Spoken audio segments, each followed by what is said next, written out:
Medabots! Oh man, this was my jam as a kid. They're like rock'em sock'em robots, but with guns?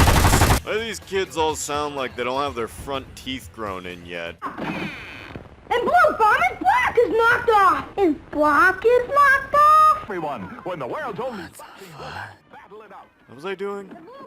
Alright. Metabots was a franchise that spanned across most children media back in the late 90s and early 2000s. It was created in a sense to capitalize on the hype that Pokemon brought with the gotta catch 'em all mentality. The biggest difference here is that instead of catching magical animals, you collected military-grade weaponry.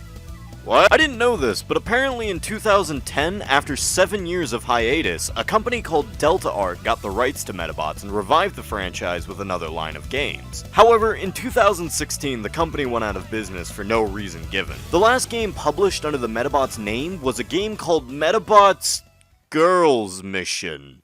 Am I allowed to talk about this? The only Metabots game to receive a 15 or up rating due to the ability where you can strip the opponent's clothes after winning the battle. I never asked for this.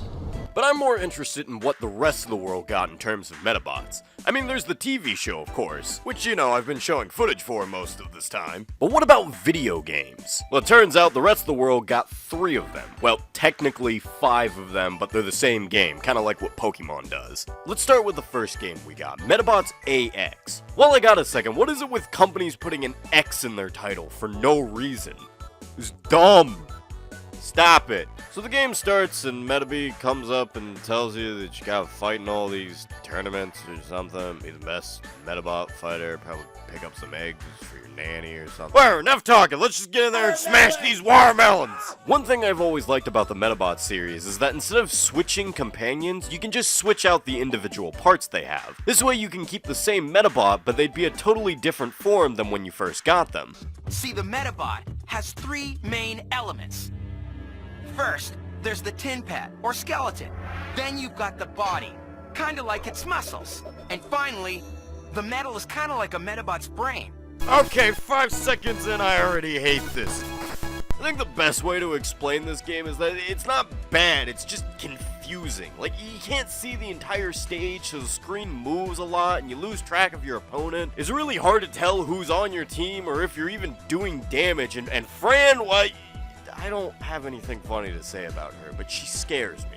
Sometimes the AI will just group everyone together, which makes you end up getting stuck, and it's just like, I don't know what's going on half the time. I mean, this game isn't terrible, but in this day and age, why would you want to play an outdated game for the Game Boy Advance? You know, why would you want to play any game? Why do we exist? Why does any of this matter? Okay, let's move on to the next one. This one is just called Metabots. Gentlemen, we can rebuild him. We have the technology. We have the capability to make the world's first Metabot. There's not much to say about this game. It kind of just plays like your standard RPG, but that doesn't mean I don't have things to say about it. Like, for instance, you can just walk into this Metabot factory as a little kid and nobody seems to care. This old man that apparently you spend all your time with just doesn't remember your name. What is it with old people in video games having selective amnesia when it comes to your name? Still kind of surprised I can just hang out here.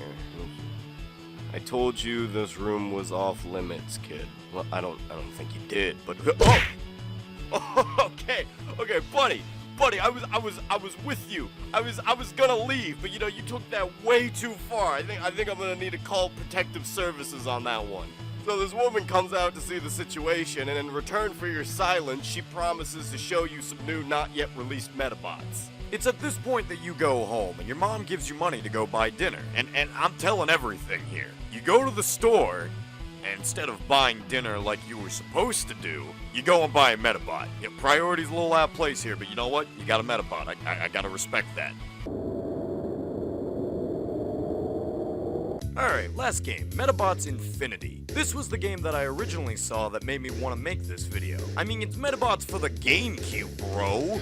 More Metabots, more power, more Nintendo GameCube trademark excitement. Come on, this has gotta be good, right? Wrong. That is... This game is painfully mediocre, but you don't have to take my word for it.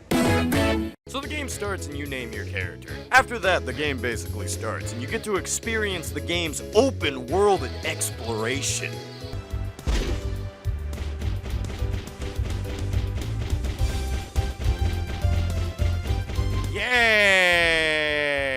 So the goal of this game is to make it through the enemies to this red circle. Once you get there, you can fight the opponent and then move on.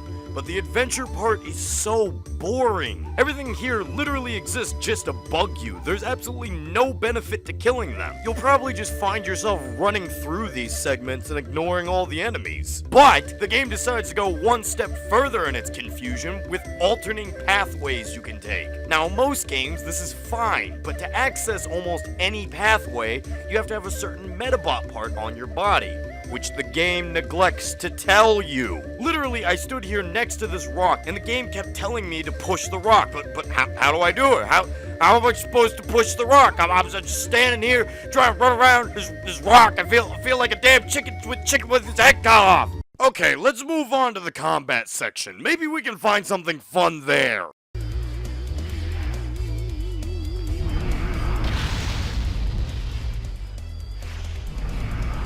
Why are we still here? Just to suffer? The combat in this game is so bad. Okay, for starters, the camera sucks. Literally half the time it just gets stuck behind objects. Sometimes it just moves around weirdly. It's awful. And the AI, oh my god. The AI is probably the worst AI I've ever seen in a video game. The AI literally doesn't even attack you in this game. They just run around the arena throwing out moves at random. If you happen to be there, well, congrats, you get hit. Okay, imagine this. Imagine you're playing this game with your 3-year-old brother, and you've tied his arms behind his back, and you've also blindfolded him, then proceeded to unplug his controller. And on top of that, you also break his legs and lobotomize his brain, so the only thing he has left is his frontal lobe. He'd probably be a bigger challenge than the AI in this game.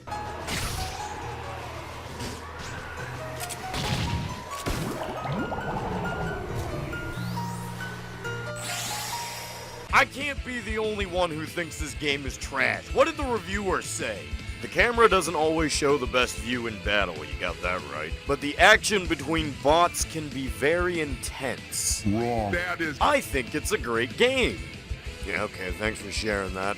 Playing Medabots Infinity is about as much fun as eating poisonous glass. Is that even a thing? Greatest Hits, the breast of poisonous glass. This is an album? It's not that good. Well, thank you for that, Brian, but you still gave it a 7 out of 10. No! No! It sucks!